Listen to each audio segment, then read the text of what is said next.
Have you ever wondered how one person, just one voice, can completely shift the destiny of an entire nation?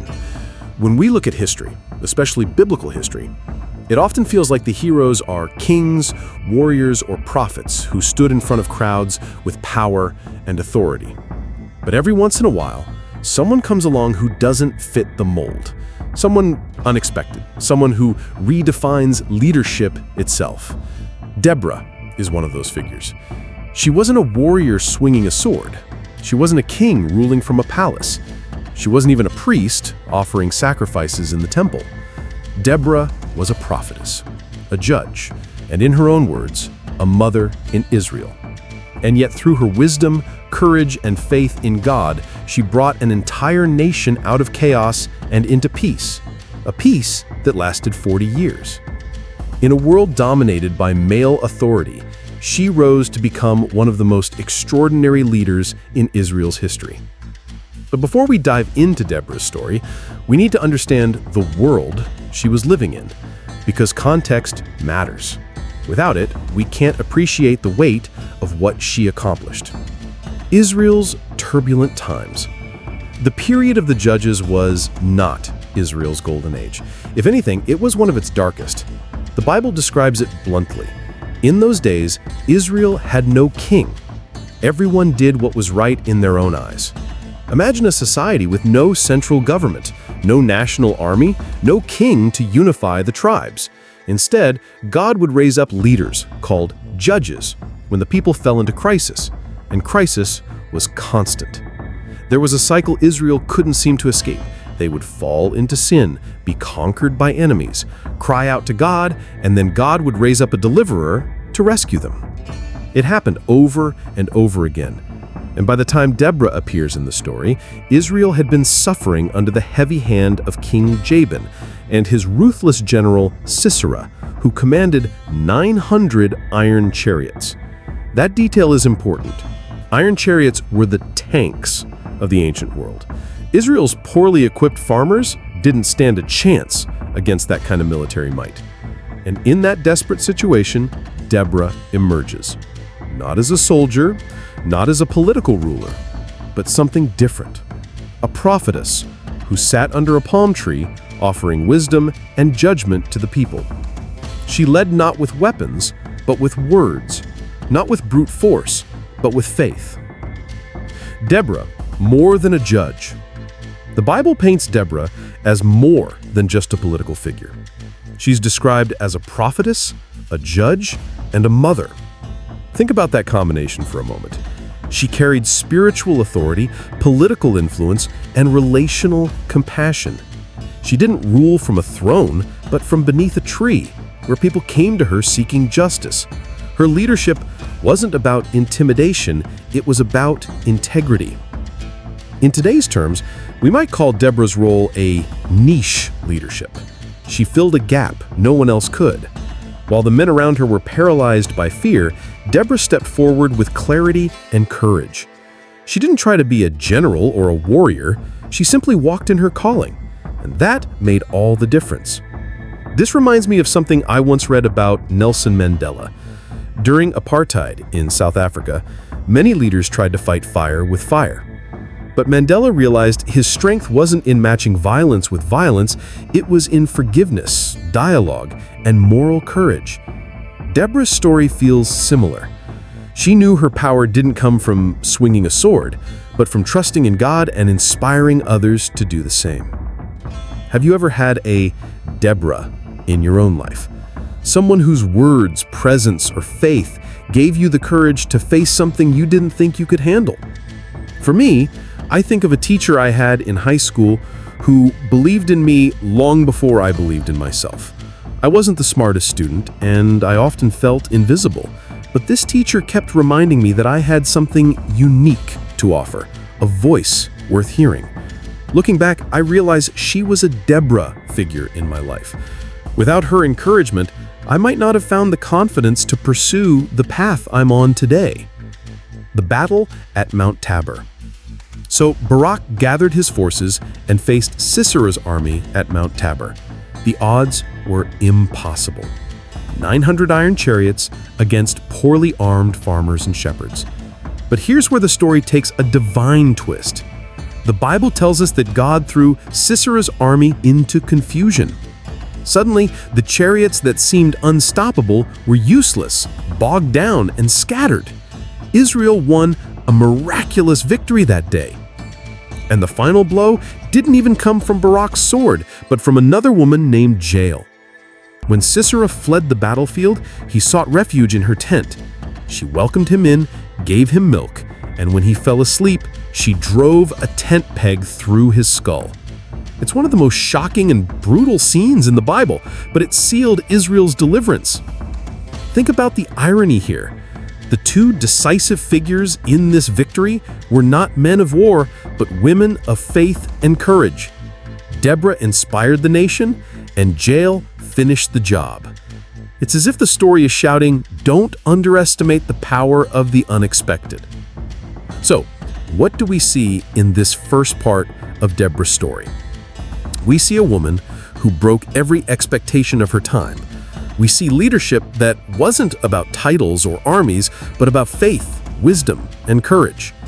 We see how God used unlikely people to accomplish extraordinary things. And most importantly, we see the beginning of something bigger, the possibility of peace in a land torn apart by war. But the story doesn't end here. In the next part, we'll look at how Deborah's leadership led not only to victory, but to 40 years of peace, a rare and precious season in Israel's history. And we'll ask the deeper question: what does Deborah's story teach us about leadership, faith, and the courage to step up when no one else will?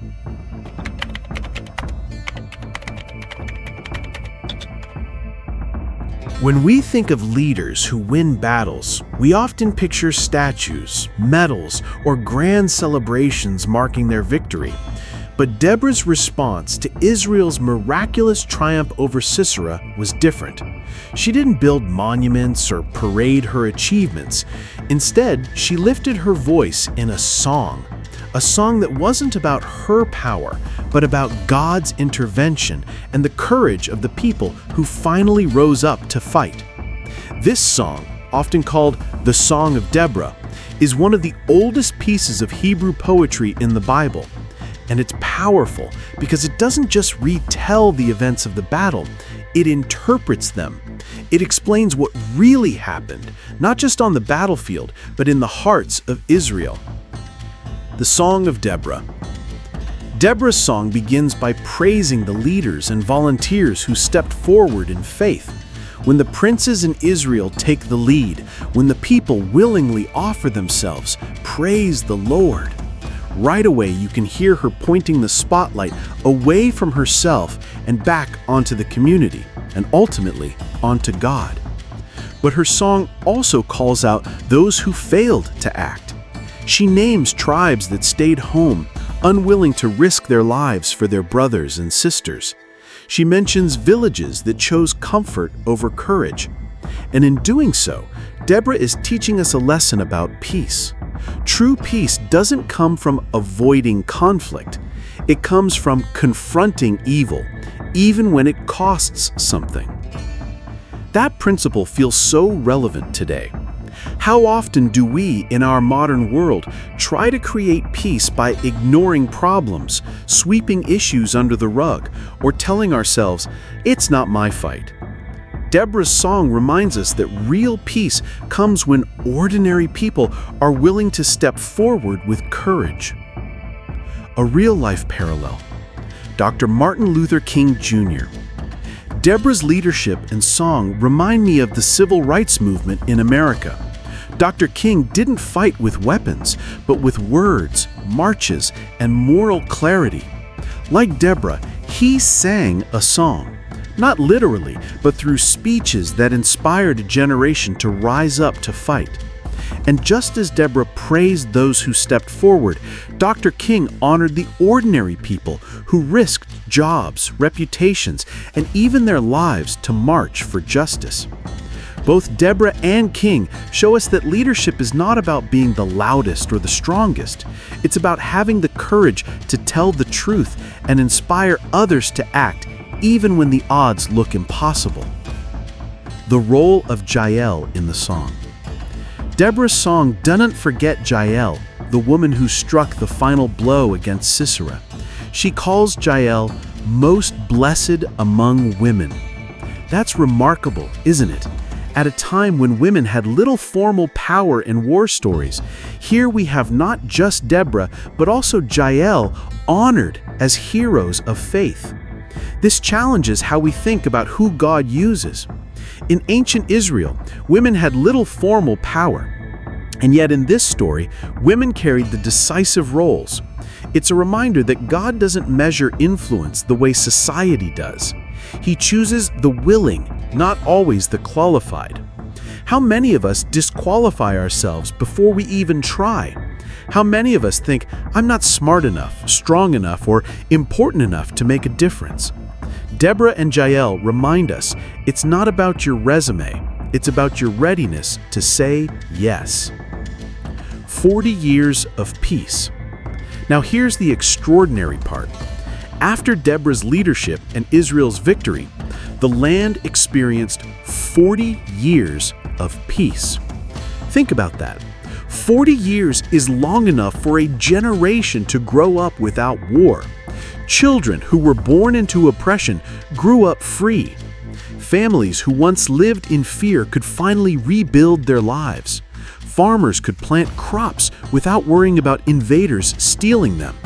Communities could thrive without the constant shadow of violence. In a time when peace was rare, 40 years must have felt like a miracle. But it's worth asking, what kind of peace was this? It wasn't the fragile peace that comes from silence or surrender. It wasn't peace that depended on treaties with enemies. It was peace born out of courage, faith, and obedience to God. Deborah's peace was rooted in justice, not avoidance. A personal reflection, peace in our lives. When I think of Deborah's 40 years of peace, I can't help but reflect on what peace looks like in our own lives. For some, peace means the absence of conflict at home. For others, it's financial stability or emotional balance. But like Israel, peace often doesn't come automatically. It comes after a battle, sometimes an internal one. I remember a friend of mine who struggled for years with addiction. For him, peace wasn't possible until he confronted the hard truth and sought help. It wasn't easy. It meant late-night phone calls, relapses, and battles he didn't think he could win. But eventually he came through it.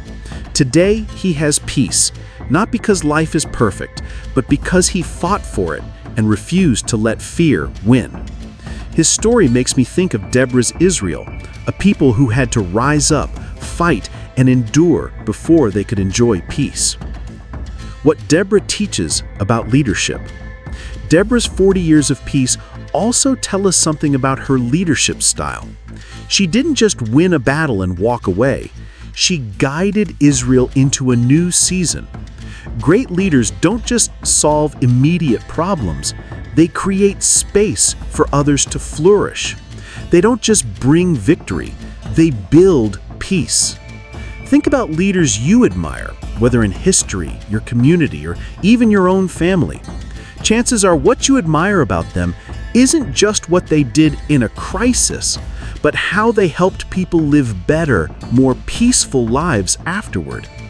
Deborah did exactly that, and her story challenges us to think about our own influence. Maybe we're not leading nations or commanding armies, but we're leading in some way, at home, at work, in friendships. The question is, are we leaving behind conflict or creating peace that lasts?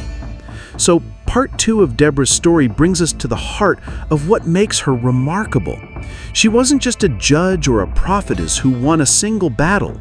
She was a leader who turned victory into lasting peace. She knew that leadership wasn't just about fighting the enemy, but about inspiring a nation to live differently. Her 40 years of peace weren't just the absence of war. They were the presence of justice, courage, and faith. And that's a peace worth fighting for in our own lives. In the final part of this video, we're going to reflect on Deborah's legacy. How did her story echo through Israel's history? And what does it mean for us today in a world still searching for true and lasting peace?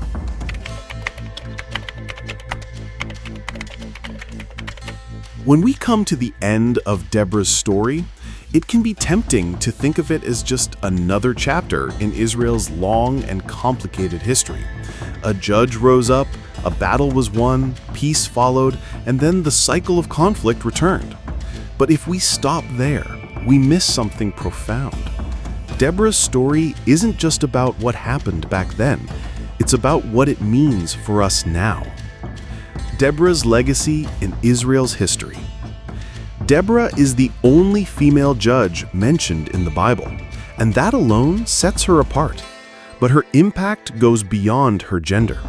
She embodied a type of leadership that was rare in her time. Leadership rooted not in power or politics, but in wisdom, courage, and faith. Her legacy in Israel's history is twofold. One, she proved that God uses unlikely leaders. Israel's deliverance didn't come from a king or a warrior with a long sword. It came through the voice of a prophetess and the courage of a woman named Jael. That fact alone shook the cultural assumptions of the time. Two, she showed that peace requires responsibility. Deborah's song reminded Israel that peace wasn't automatic. It came when tribes stepped forward, when people risked comfort, and when leaders led with faith. That lesson echoes through Israel's later history. Every time the nation forgot their responsibility and slipped back into idolatry, peace vanished. Deborah's 40 years of peace became a symbol of what was possible when people aligned their lives with God's direction. A real-life story. Everyday Deborah's. I think of a teacher I once knew. Let's call her Mrs. Wilson. She wasn't famous, didn't hold political power, and most people outside her small town wouldn't recognize her name. But in her classroom, she became a Deborah.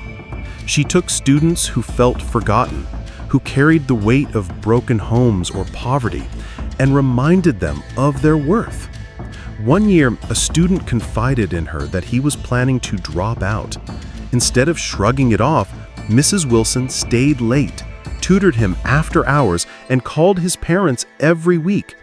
That student didn't just graduate, he went on to college and became the first in his family to do so. No songs were written about Mrs. Wilson. No one declared 40 years of peace because of her. But in that student's life, she secured peace. And to me, that's the heartbeat of Deborah's story. It's not about fame or recognition. It's about being faithful and courageous in the space where you've been placed. What we can learn from Deborah. Deborah's story invites us to ask ourselves 3 questions. 1, where do I need courage? Deborah didn't wait for someone else to act. She stepped in when others hesitated. In our own lives, we often wait for the perfect person to lead, forgetting that maybe we're the ones called to step up. 2, what kind of peace am I building? Are we chasing a fragile peace built on avoiding hard conversations? Or are we willing to create peace rooted in truth and justice, even if it requires sacrifice?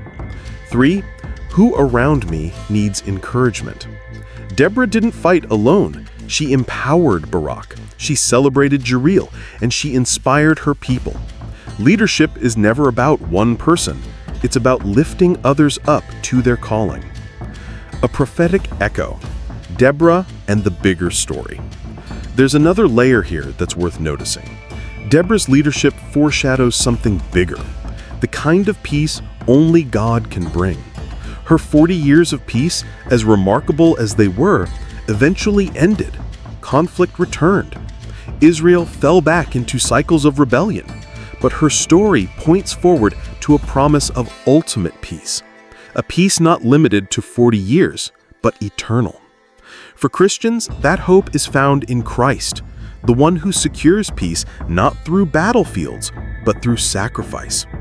Deborah's story is a reminder that human leaders, no matter how great, can only offer temporary solutions. True and lasting peace requires something beyond us. Personal reflection, finding Deborah's spirit today. When I look around our world, I see so many places where Deborah's spirit is needed. In divided communities, in broken homes, in workplaces where integrity feels like a rare currency. We may not be judges or prophets, but we are all leaders in some way. Maybe leadership for you means guiding your kids, mentoring a younger coworker, or standing up for someone who's being treated unfairly. Whatever the context, Deborah challenges us to lead with courage, humility, and faith. And let's not forget this. Deborah wasn't afraid to sing. She didn't just lead through commands. She led through celebration, through words that gave her people identity and hope. Maybe the song you need to sing isn't literal, but it could be encouragement, gratitude, or speaking truth in love. Those songs change the world more than we realize. So what do we take away from Deborah's story? She teaches us that peace doesn't come cheaply. It comes when ordinary people step up with extraordinary courage. It comes when leaders point not to themselves, but to something greater. It comes when we refuse to stay silent and instead choose to act, even if it costs us something. Deborah's 40 years of peace were a gift to her people, but her greater gift was the example she left for us. She reminds us that leadership is about service, courage is about action, and peace is about justice. And maybe that's the question each of us should leave with today. What will my legacy be? Will I leave behind silence and avoidance, or will I leave behind a kind of peace that truly lasts? Because if Deborah could do it in a world that gave her little power, then maybe we can too.